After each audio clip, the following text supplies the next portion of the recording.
Hello. This is how to install a Linux distribution in a virtual machine. Um, I recommend Linux Mint. It's most noob friendly for new users. So go ahead, go to linuxmint.com, then navigate over here to download. Pretty simple. Just do like 32-bit CD. That's the smallest image file. Then you have your mirrors here. Just find an English one or whatever. Whichever one you want, Linux mirrors, whatever. Oh, that one appears to be down.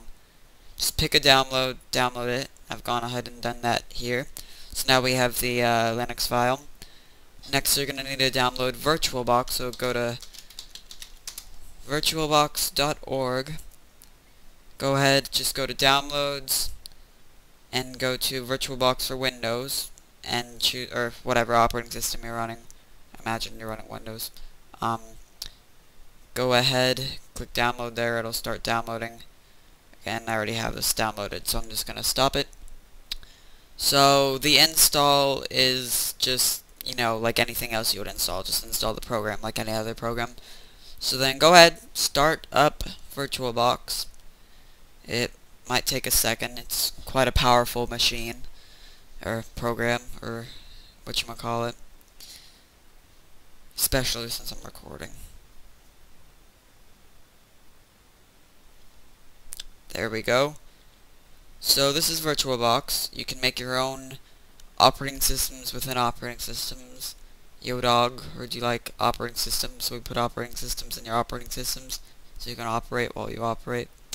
So go ahead, click new. We're going to make a new virtual machine for Linux. We're going to click next here. You're going to give it a name, so give it like Linux Mint. Then down here you're going to choose Linux. Linux 2.6 should work. Let's just switch it though to Ubuntu. Ubuntu, not 64-bit. Because Linux Mint, forgot to mention, is based off of Ubuntu. It's an Ubuntu-based distro. Distros can be based off of other distros. Distroception, yeah. Go ahead, click next. Here we're going to choose your memory size. Go ahead and give it around between 1500 to 2000, whatever you really want. I'll just do like that random number. Whatever, depends on your computer specs really. Just somewhere between there should be good. It says recommended base is 512, but I seem to have it running really slow when I do that. Go ahead, click next. Now we're going to create a hard drive. Keep this default. Click next again. Keep this default. Click next. Again, default. Next. And here it is going to ask you the size of the hard drive you want. You can choose the amount you want. I'm just going to keep it at 8 gigs for standard. The Linux Mint file is 1 gig, so obviously it has to be over 1 gig. Go ahead, click next. And create. And create again. So now here we have our new VirtualBox. So before we start it up, what we're gonna want to do is we're gonna want to go into settings. So click settings there. We wanna go under the display section and enable 3D acceleration and 2D acceleration, and go ahead and give this a bit more memory. This is because Linux Mint runs the desktop environment GNOME 3. Basically, GNOME 3 needs 3D acceleration in order for it to work without looking stupid. So just go ahead, do that, and click OK. So now we're going to get to the fun part. Let's go ahead and start our machine. So this is going to be the first run of your machine. It's going to have some pop-ups here. Just ignore these. These are basically saying like, oh, your keyboard's stupid, or oh, do this to escape people, blah blah blah. Don't worry, just click OK. If you want, do not show this message again. Here is the first run wizard. So go ahead, click next to start. It's going to ask you to find that file we just downloaded, the Linux Mint file. It's called an ISO. I'll teach you that later or whatever. go ahead and navigate to it, downloads or whatever, derp, double derp.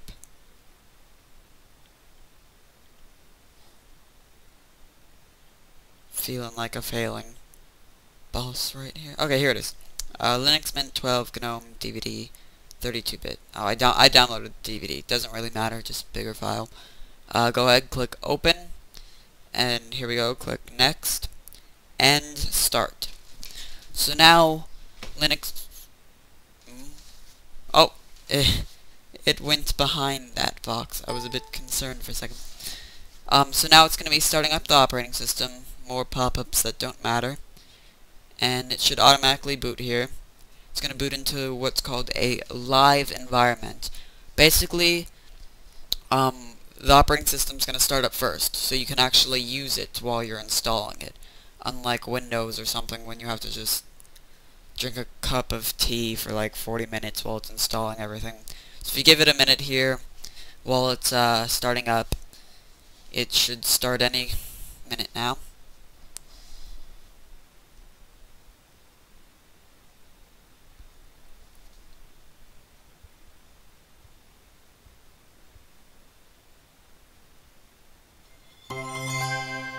There we go, it's starting up. So, this is Linux Mint. This is not, finished yet. While you're installing it in a live environment, you don't get 3D acceleration, so it's not going to look like the official, GNOME 3 feel. But what we're going to do is go ahead, see this on the desktop, install Linux Mint.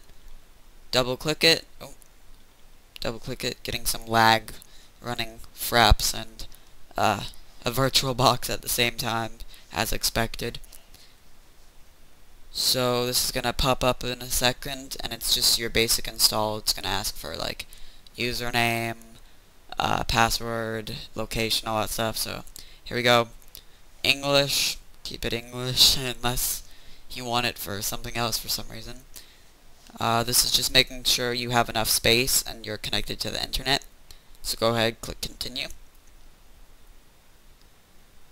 Here, erase disk and install Linux Mint. Go ahead and do this. Everything is pretty much pre-set up because this is Virtualbox. So you have your 8.6 gigabyte hard drive already set up here. So go ahead, click install now. Give it a couple seconds and it will start asking you for some user information. So I'm gonna stick around for that. There we go. Phoenix. Continue. English keyboard. Continue. Username, so just put like, I'll put mine, Connor. Computer name, name whatever you want. Pick a password. Linux requires passwords. It's just how it's built on. I'll explain that in another thing. Go ahead, click continue. Keep it as require password to log in. It's just better security. So continue. And I believe that is it. So now I will get back to you when this install is finished. I almost forgot real quick while it's installing. You're able to actually run your applications and stuff, so if I wanted to go over to the internet, start up Firefox or something, I can actually browse the internet, check Facebook, all that stuff, while this is installing the operating system. That's what I meant by the live environment. Very cool, although don't expect it to be the fastest experience, especially in a Virtualbox. I mean, you're essentially running this operating system off of a CD or USB right now. So, but here it is. Internet, you can browse it. Any other application you want. This isn't how it's gonna look, of course, this application menu. This is because we don't have 3D acceleration installed. So, I'll be back again. Alright, so the install has finished, and it's asking us to restart now, so go ahead and do that. And it should be all automatic, and relatively easy.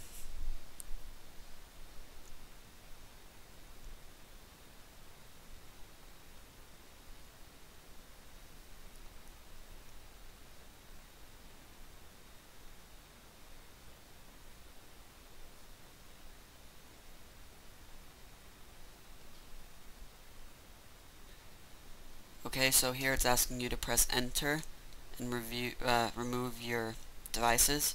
So go ahead to devices, go here, nothing selected. If anything's selected, just click it.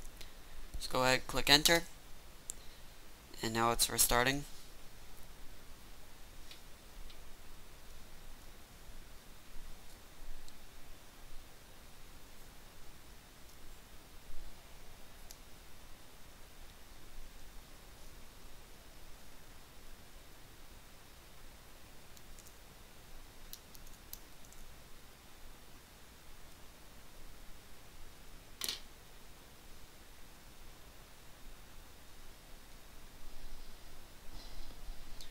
Rather slow here with wraps.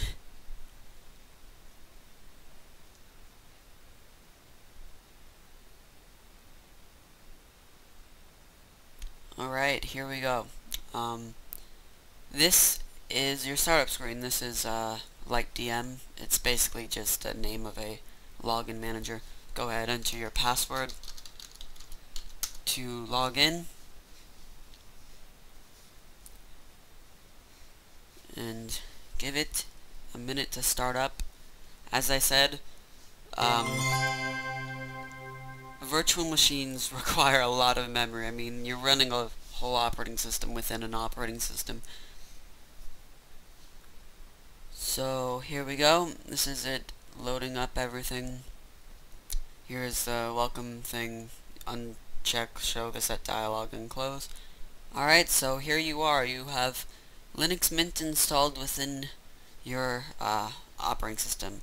So this is GNOME 3 basically. This is actually GNOME 3 tweaked though. Linux Mint has changed it around. They call it Cinnamon. The only real difference is this bottom bar here and kind of the overall theme. Take away the bottom bar though, and it's just the same GNOME 3. So this is the basics you have over here. Your information, you have like chat, online accounts, lock screen, shutdown, notifications, all that stuff. GNOME 3 is really cool. You can sync it with your Google account, and from there you're able to do things like manage your documents and other sorts of things from your desktop. Here you have a clock and calendar, wireless, except, well, it's wired, or it thinks it's wired, Virtualbox, volume, here's updates. I just clicked it. It's going to ask you to enter your password whenever you want to install an application or do updates. So there we go. It's opening up Update Manager and stuff. I'm just going to minimize that. So this thing is called the Actions or Activities area. You can either click it or just, well, it doesn't work in VirtualBox. Usually you can just put your mouse up in the left-hand corner, but just go ahead and click it. And this brings up your kind of like, what I would say, main sort of, it's kind of like, it's hard to explain, nobody else really does this, it's kind of an activity menu. So from here you can see your open windows. So if I were to open up another window, like here's our dock with Firefox pinned. So if I open up Firefox as well, give it a second to start up. VirtualBox is really good for testing around with things. I would never recommend, like, I don't know, trying to use it for anything else really. So here we go, we have Firefox open. Let's go back to the activity menus. You can see everything open here, your different windows kind of in a helicopter mode. Here is a really cool feature. It's workspaces. So let's say I have Firefox open in this workspace. You can go ahead, open another workspace, and open up like Banshee. Banshee's like iTunes. So here we go, it's opening up. And give it a second. Here we go. So that's really cool. Saves you space, and you can like move around in your workspaces. And GNOME 3 actually, it will constantly expand your workspaces per the applications you have open. Like, if you want to move them around, you just can drag it to a different workspace. Very simple user interface. Next thing is over here. You can click Applications, and you can view all your applications you have installed. Or for easiness, just like you can open this with Command. By the way, so if I press Command and I just start typing, let's say I want to open terminal. I can just start typing and it'll pop it up there for me and I can open it. And so that is pretty much the basics here. Forgot to mention Banshee has this really cool thing where you're able to control your music from the top there. Just a cool feature is all. Here's another menu. This is Cinnamon. GNOME doesn't typically have this. In fact, if you want to, you could quite frankly just remove this. All you have to do is go into advanced settings here,